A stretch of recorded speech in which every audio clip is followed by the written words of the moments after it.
So we are applying 7150 for bonding thermocol onto a wall. This is basically pasting thermocol on a wall for insulation. It provides excellent thermal insulation. The problem with thermocol is you use any other adhesive, it will melt it.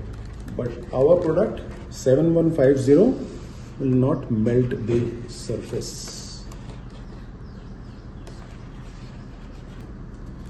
Very little quantity of glue is required. I have applied only on the mating areas where this is going to sit on the wall. So very limited quantity. You can see that the thermocol is not melting.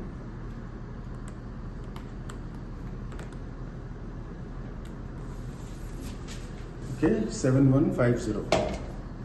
We're going to now stick it on the wall.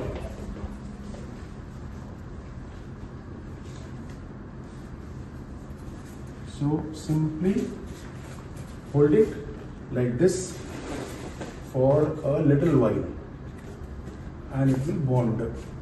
So you hold it for some time, and if you can't hold it, you can put masking tape here to hold the thermocol onto the wall, and later you can remove it. Right? See, it is now.